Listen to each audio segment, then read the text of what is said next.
Hey, this is Chelsea with Recherche Kennels, and I'm here today to talk to you about stair training. This is something that when puppies go home and they're meeting new stairs, it can be a little bit awkward for them, a little bit uncomfortable. They're unsure about new sets of stairs.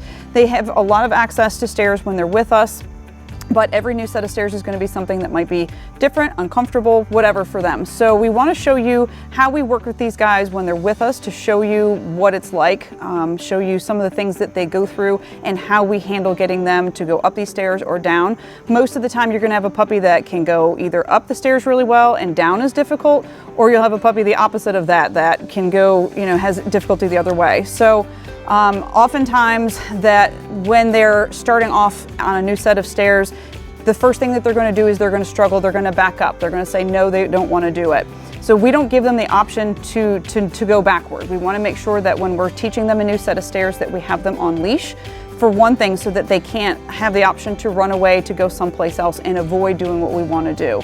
We also want to make sure that even though they're on a leash, that we have treats, we have something with them that they really, really enjoy. It could be that they're motivated by love, petting. It could be that they're motivated by food. If it's a toy, whatever it may be, something that they really, really enjoy, because you want to use that to help them get up and down those stairs.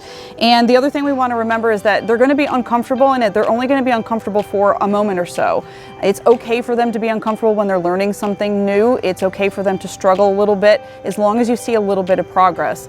And every time that you're teaching something new, whether it's stairs or something else, you want to know that they don't have to go from being terrible at something to being perfect that same day. Everything is going to be a little bit of progress every single time that you try to do something. So it may be the first time that if they're afraid to even put their front feet up on the new stair, that's where training ends that day. If you can get them to move forward just enough to put their front feet up on that new step, you praise them, you tell them how wonderful they are, and then you walk away for a little bit and you come back a little bit later, 30 minutes, an hour later, and you do the same thing where they just have to repeat that same thing, just moving forward. We're always looking for them to move forward just a little bit.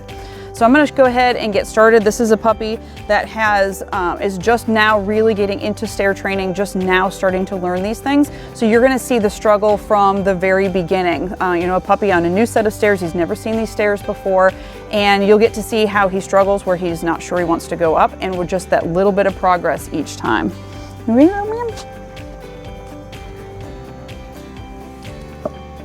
So the first thing that I want to do is make sure that he understands that I have treats with me. I have something that motivates him to get up these stairs.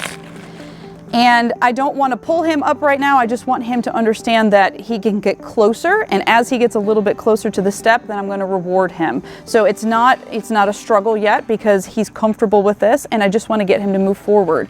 So I'm going to actually kind of lure him, see if I can get him to just put his front feet up here. That's a good boy. And he's put one step up there, or one foot up on that step. So I'm going to tell him what a good boy he is. I can praise him. Good. And then I want to lure him a little bit more. I want to see if he'll move forward on his own any more than that. Yes. And if not, that's when I'm going to apply a little bit of tension. And you'll hear us if you've called us before, or if you call us to tell us that you're having problems, you'll see this. We put a little bit of tension on the line. So all I'm going to do is take that line and make it a little bit tight, so that he can't move backward anymore. And you'll see that he's going to resist a little bit, be a little bit uncomfortable for a moment. Yes! And as soon as he puts that second foot up on the stair, I release all that tension. I'm going to tell him what a good boy he is. Yes, that's good. And then I'll stop for a minute. I'll let him get comfortable now that he's got 2 feet up on that stair, and not apply any more pressure, not do anything else. But I am going to move up just a little bit more, so that he understands that I'm moving up, he's going to be following me up that stairs. Good boy. That's good, yes. So again, I'm going to lure him just a little bit, see if I can get him to move forward anymore. Good. And then give him that treat. Now he understands when he moves forward, I'm going to give him that treat. I don't want to continue giving it to him when he's down there. He's got to move just a little bit at a time.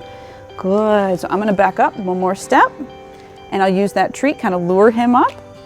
Good. And he's moving up all on his own right now. I don't have to apply any more tension. But if that were the case, if he were still struggling, each step, I'm going to apply a little bit of tension each time. A little bit of tension each stair, and just move slowly up and down those stairs. Good. That's a good boy. So now that we've made that much progress, we've made it up these couple of steps right here, I'm actually going to turn around and go right back down again. So I'm gonna use my body. I don't wanna stand up and be face to face with him. I wanna actually be here to, as a buffer a little bit. Good boy.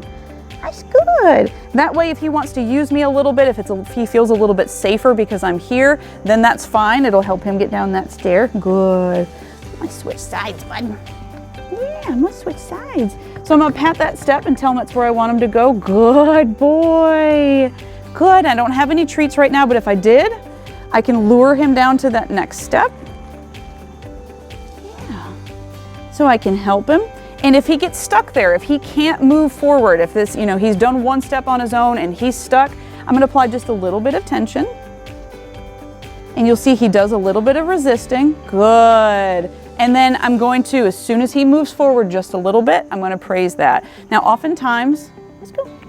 Good. Oftentimes you'll see a little bit more of a struggle. You might see him, you know, shaking his head and pulling back. He might cry out a little bit, and that's all perfectly normal. If we've done anything that's been uncomfortable, something that's a little bit scary, roller coasters, or, you know, jumping out of a plane, we're all going to be a little bit nervous. We're going to hesitate just a little bit. And then once we get over that, we're really, really proud of ourselves. It's the same thing for these guys. This is a really big moment for these guys, so we should celebrate each time they do this.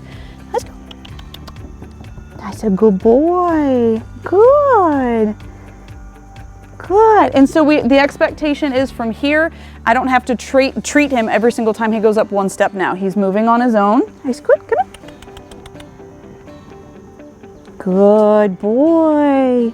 And I'm going to apply just a little bit of tension on the line again. Good, to get him to move. That's a good boy. So I hope that video helps you guys understand what that leash tension looks like to get them to move up and down the stairs. And if you have any questions, even after watching this video, don't hesitate to give us a call. We'll see what we can do to help.